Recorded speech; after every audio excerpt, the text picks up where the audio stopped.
Are you ready for this? I've been born ready.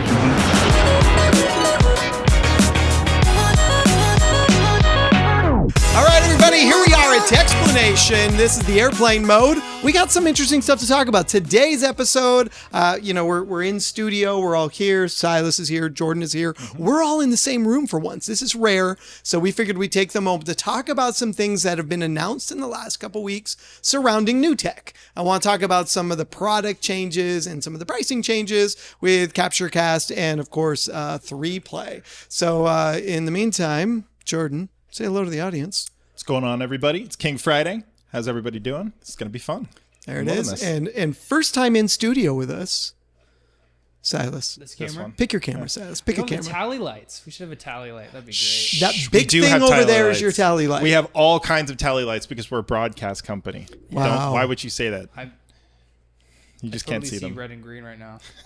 We are not supposed to colorblind. stare into the light. No, never. No, that's fair. All right. How's Well, it going, everybody? Hello. congratulations. You made it. You're here. I'm here. We're impressed. I made it. Straight out of Colorado. Straight out of... I mean, better What does than that mean? better than Compton, I guess. That's true. All right, Jordan, let's pull up some slides. Let's talk about the NewTek big update. Let's do it. So, all right. So if you're a channel partner of ours, if you're a reseller, if you're an end user, there are some changes happening over at NewTek that you probably need to know about. Some things around 3Play and some updates on 3Play. And then, of course, some updates around CaptureCast. And actually, the CaptureCast is the one that I'm most excited about because I think one of the things that's maybe holding CaptureCast back is its price and its size. And I say size in terms of scope, in terms of number of channels it can handle. And it might be bigger than some people need. So I'm excited where they're going with CaptureCast. It's a big one. Yeah, no doubt. Let's forward the slides here a little bit. First off, what is a 3Play? Guys, question for you. Yes, sir. What is the 3Play? I don't know. You tell me. Are you That serious? really hurts me. You did not do your homework for this episode, did you? Oh, my Wow. Lord. Jordan, what is a 3Play? 3Play is NewTek's solution for instant replay and specifically capture of instant replay. You can also capture, do... not just capture of instant replay, but actually just like logging as well. So there's features there where you can actually log highlights during a sports game. Yep. So first and foremost, it is an appliance designed to run sports, right? So we Yeah. feed camera sources into it, switcher sources into it, record those, but then create highlight reels, slow motion effects. So you see the effect of a 3Play pretty much in every sports game you watch. Yeah. Might not be a 3Play, it should, but it might not be. But effectively, yeah, it's a highlight reel machine, no doubt about it. That's like my favorite part. Is the highlight reels? Yeah. I know because my head's always turned anyway. I miss I'm like talking to people or dipping into the chip bowl and I miss what happened anyway. So then it's like, oh, thank God somebody's got a replay machine because Gotta have the clips. I would not know what's happening if not for that. All right, let's keep going with the slides. What else we got? Okay, so we've explained. All right, so there it is. Well, yeah, I mean, replay basically. system. So there it is on screen. You can see it is a rack mount device. It is the Looks ability. very similar to a TriCaster. It's pretty much the same chassis, just different I/O sometimes. Okay, so I mean, some of the big stories are capturing all the angles, getting all the great shots out of a sports production. And look, this really goes to every types of sports out there you're doing, even esports. And I see locations like churches and other companies using this because you can record a lot of data on this, even if you're not going to be tagging it and logging it along the way. But let's keep going with the deck. I think you got more to tell on this story. I do have many more things to tell. Yeah, no, really. We'll just keep browsing through this one. Okay, so this is actually the control surface here. And a lot of times you'll see professional control surfaces for the 3Play artists that are running it because it allows them to keep their eyes on the game and just drive the whole thing. But there is a jog shuttle on there for doing slow-mo or like sort of spinning into the moment you want, editing in and out points and getting frame accuracy in your production because you want to get obviously, if you think about it, a lot of times the highlight reel itself, you get a very short amount of time between plays, between commercials to throw that clip up. So you got to get to just the right. And so the interface allows you to quickly dial in that piece of information that you want to show, on that side. So the interface is very, very important. There's also some ability in there to create like clip lists. And again, that interface really is designed for this. So this one is less about the graphics and more about like the branding of the replay shots or bringing in specific sizzle reels and content to play during the show. Oh, like sponsored by Goodyear type of thing. Yeah, Okay, got it. Oh, interesting. All right.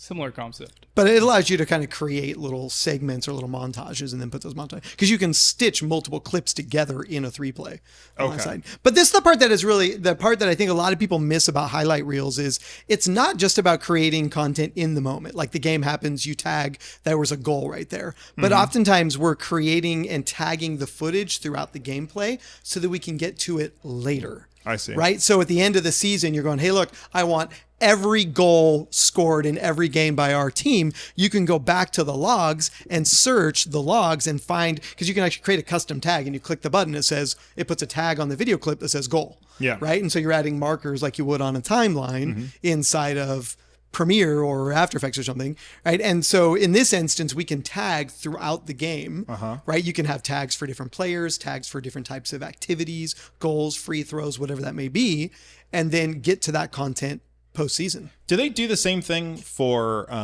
news clips where they do like montages of specific things? Is it in the same way, or is it a totally different system? Well, a lot of the for news stuff is in the NRCS system. So you have the newsroom automation system. News is very scripted, like very little is said that wasn't scripted unless you're like The View or something silly like that. But for the most part, it you can go back to the NRCS and pull logs and know what the script said, or the transcripts, because everything on there would be transcribed. But some of the new features is the fully customized tagging and workspaces that you can develop in the new 3-play interface. And I think that's going to be a hot winner for people. Yeah, definitely. No, absolutely. Yeah. So they had this, and then they had one other really cool feature with the 3. Which was? With the 3-play. It's the fact that you can do data export, and the data export's much more advanced than it was in the past. But uses the same exporting dialogue that you would export like in the TriCaster. It looks exactly the same, except you're doing it by tags.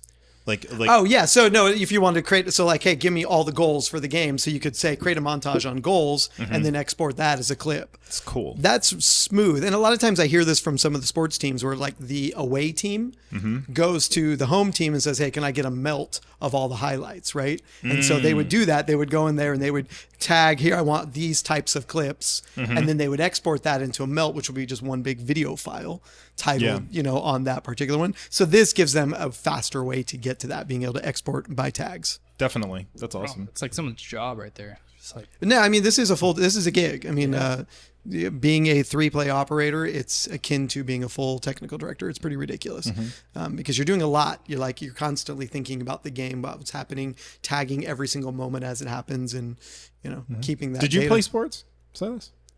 like in high school and stuff. Yeah, no, like at all. Like Yeah, right did you now, play do you play it? sports? I mean, Esports counts? a little bit. I mean, now I do esports fun stuff, but That's true. I did sports in high school. You stream too. Yeah, I do Sometimes. stream. I do stream. Frisbee golf, that's his sport. Oh my gosh. That's Jordan's. Jordan loves. You should I see actually him. do like frisbee. He's out golf. there on Saturdays. He's got his little pouch Really? with all those frisbees in it. I He's got a really- different one for every distance. I'm like a fairly decent guy at most sports, but like frisbee, it's like I throw a frisbee and then like whoo, there it goes. Don't know how to do that. Oh, we played Can Jam many times at the Totally. national sales meeting. That was That lit. is, I went home and bought that immediately. Really? I am Oh, you have one now? I am now a Cam Jam Nice. owner. Oh, that's awesome. ridiculous. No, you're a frat boy now. Total frat boy. I'm gonna teach my kids how to do this. Like pound shots and play Can Jam. That's they're just gonna This is suddenly not a family-friendly show cake anymore, stand. is it? Teach my 15-year-old how to cake stand. I mean, this is good. Wow. No. Let's go to the next slide. Sorry. Moving forward. All right. So here we go. Okay, so Big this news is here. good. So obviously we talk about the feature updates on the 3Play, the software that's coming out to everybody,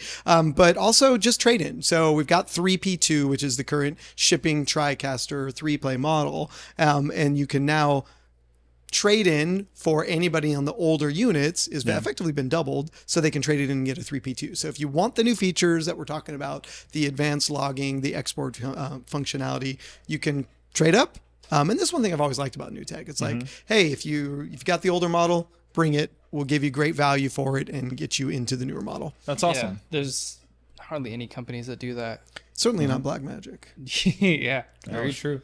Yeah. No, absolutely. So massive value from NewTek on that one, getting you into the, so up to 5K against a 3P2. All right, let's shift gears a little bit and let's talk about NewTek's CaptureCast. So if you don't know the CaptureCast, it is an appliance. Do we have a slide for what is the CaptureCast? I mean, Yeah, did we on do, 3Play. believe it or not, yeah. Yeah, okay. So here, let's Boom, show check the it out. audience that. Okay, so NewTek CaptureCast is a lecture capture system. It's designed for educational environments, be it a school, a church, whatever, right? Everybody educates Government in some too, way. right? A little Government, yeah. But it records multiple sources of NDI, can do composites, can do picture-in-picture, picture-by-picture, all the fun stuff, and then push that data in a stream or as a file up to an LMS system or a CMS system. So it's really designed to capture lectures and make that data available for later.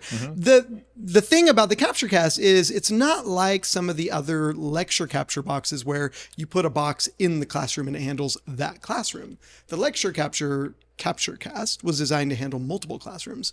And so it actually supports up to 8 inputs over NDI, which means I can dedicate a certain number of resources to multiple classrooms. This is what I love. And here's my thing that I want to ask. So with the CaptureCast, is it possible for the full version, is it possible to be able to say from this time to this time, capture this set of NDI sources? And then from this time to this time, like a totally different time, do a whole different set of NDI sources. So Is that they possible? go about it in a really different way. So the way it's designed is you actually create a workflow or a layout, and that layout you dedicate resources into that layout, and then you schedule that layout. So you're scheduling the layout, not the... No, well, the sources are in the layout. The layout is the one that's scheduled. Okay, cool. Yeah. So you can build up basically the same workflows that thing. where it's constantly changing layouts throughout the day and recording different ones, Nice. which means you can record from multiple classrooms. I love that. I think it's so powerful because then it allows you to be able to say that it's like maybe you only buy 4 CaptureCasts, but you can capture every lecture that there is on Right. campus potentially. And Yeah. there's an additional software license that you can use to control all of those from one interface. Yeah. Whereas, you might have to, traditionally log into a web UI or something. Well, this one, you just go into one UI. You can see every crazy. capture cache. Yeah. Make sure it's on. Make sure you can monitor the sources. It's sort of like command and control. Yeah. Effectively. But the issue has been is that some people come into this and they may look at the competitor at like $3,000-$4,000. It handles one room. Yeah. And they go, well, I only have one room.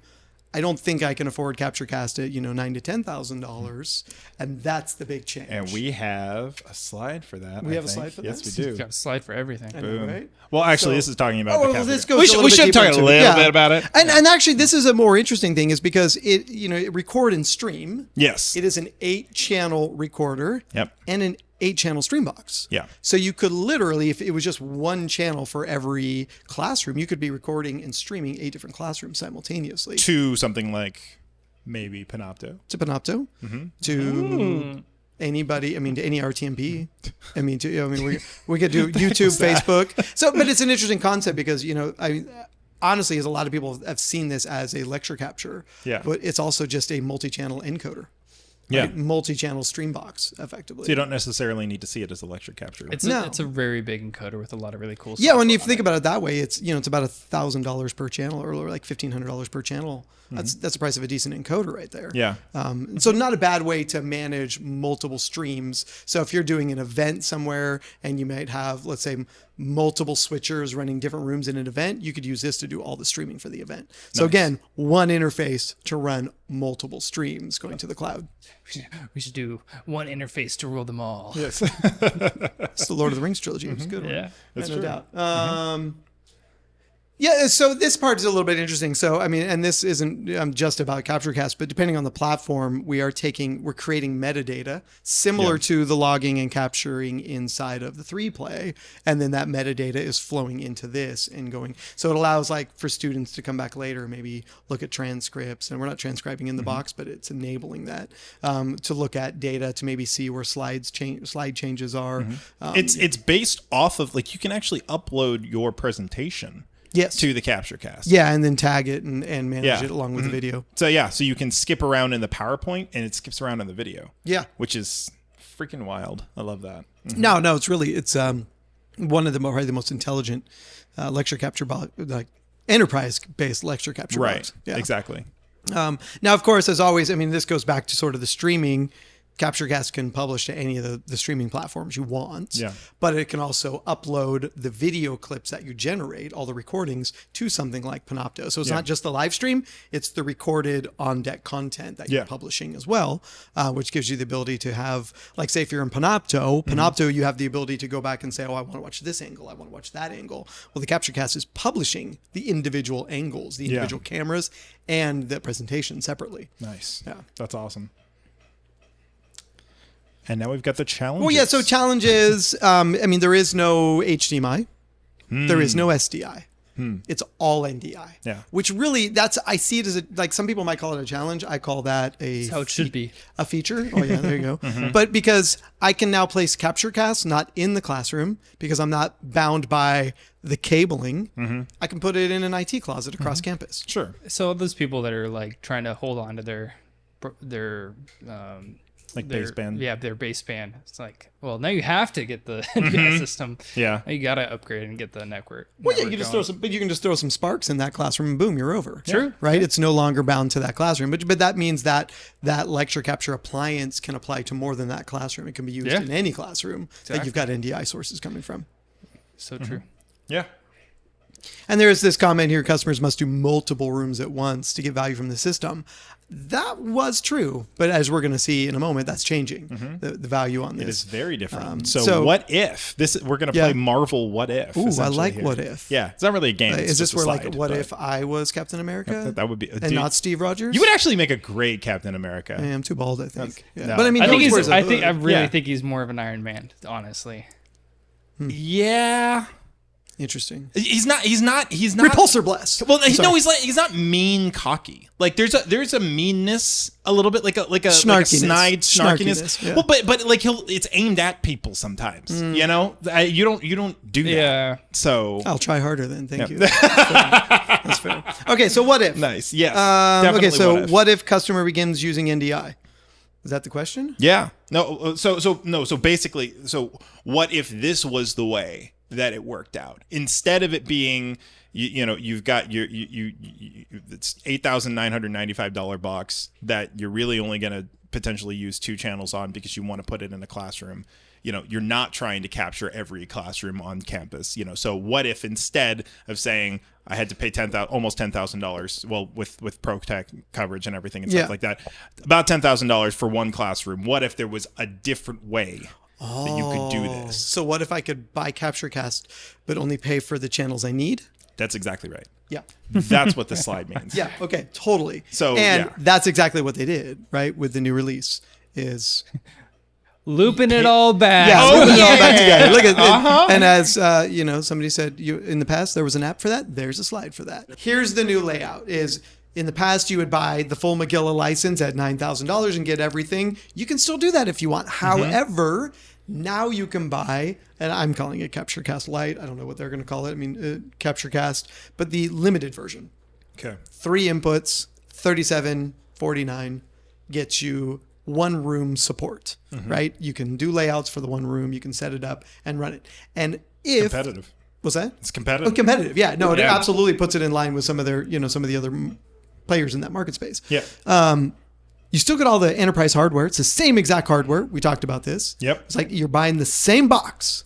There's just a few switches turned off that you can enable via a software license later. It's crazy. The software, just that much of a price difference. It's massive. Well, I mean, it's a feature set, right? If you break it down, per it's input, true, room. but it's just the thought process behind that is like the same hardware. It's insane. Same hardware. It's great. Yeah, we're just disabling some things. So you get the same stuff. You just have less feature set. And if you want to grow, you can grow it. You can add a single license for a single camera, which gives you another room, more layouts, customization, scale it all the way back up to 8 inputs if you want. Yeah. Right. So a customer can grow with it over time, which means they can justify the purchase, and get in the door based on their existing needs, That's amazing.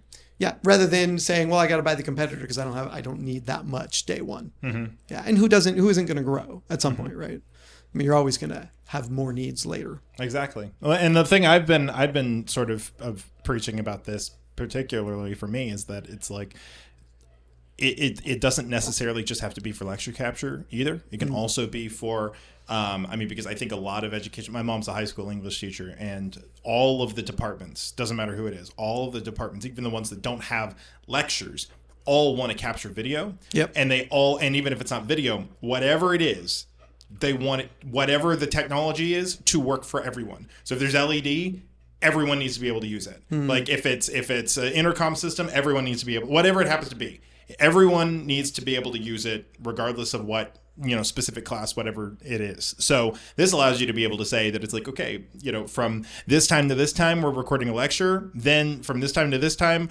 we're just recording. We've got, two PTZ cameras out on the, field, and we're recording a football practice, whatever it happens to be, or a drama, production, or whatever it happens to be. There are lots of ways that you can utilize it, right? But a lot of times, like, one of my important feelings is like, it should be transparent to the classroom, right? Like, teachers have enough on their mind. Is Johnny sitting down? Is Susie paying attention? Did you do your reading? Do I have the things I need? There's so much happening in a classroom already to then also think, oh, did I hit the record button? Yeah. Are we streaming, right? And the value on this one is you don't have to think about it because it was scheduled. Yeah. It was defined. It's happening in the background. Just focus on teaching. I love that. Yeah. I love automation. Well, and that's something you don't hear about a lot in classrooms, right? Automation. Yeah, I mean, you hear about it all the time with these Crestron and QSC and the fancy like Broadcast. yeah, whatever. It's like in the classroom. It's always someone hitting some button or something. We designed a SimLab where, it was still a convenient, way that we did it. We developed it where it's a panel in the desk that allows you to, flip cameras yourself and stream and record. And I think there's some teachers that are still going to want that type of, potentially that type of control. But I think for the vast majority of teachers that just want to know, hey, did my lecture get there? My lecture got there. That's all they have to worry about. You're trying to get me to laugh because you're being ridiculous over there. Did it work? Is that I just almost choked on my water. He was sitting there with a bunch of water in his mouth. It's ridiculous. All right. Well, listen, I think we should round this conversation up. It's a good conversation. It's a good conversation. Yeah. I think these are great additions to the NewTek camp. I think these are features that people need, that people want. Yeah. I think this hopefully, for the dealers, they look at this and go, well, maybe I do need to take a second look at this. I may have counted it out previously for my, customers. Now it's an opportunity to go, okay, well, let's readdress this. Maybe this is the right box for my customers now that it hits a price point. That's, if more in you're line. if you're a sales guy, like, you got so many people to go back and contact now and like saying like, oh, you kind of turned this down the first time. Well, got a new offer for you. And every 3-play you have ever sold, you should be going back and saying, hey, you've got the trade-in. Yeah, no, anytime there's a massive upgrade like this Yeah. in hardware, it's like, hey, old customers. Yeah, and then like you said, anybody that said, I don't want the CaptureCast because it's too expensive for my needs, now go back and it's like, dude, they just cut the price by like Half. 60%. Yeah. Yeah, exactly. No, absolutely. So I think it's great. So as always, more information comes to your JB&A team. Call any of the folks here on the panel. Yes, sir. And other than that, gentlemen, it's nice having you in studio. Yeah. Oh, yeah. Really. Oh wait, this is Jordan's studio. Jordan, thanks for letting us crash your Of studio. course. Anytime. It's good. This was great. All right, well, that's been another episode of Techsplanation, the airplane mode, which just means you can download it and watch it anytime you want. Share it with your friends. Send it to your neighbors. Other than that, we'll see you on the next episode. Gentlemen, thank you. Welcome. Anytime.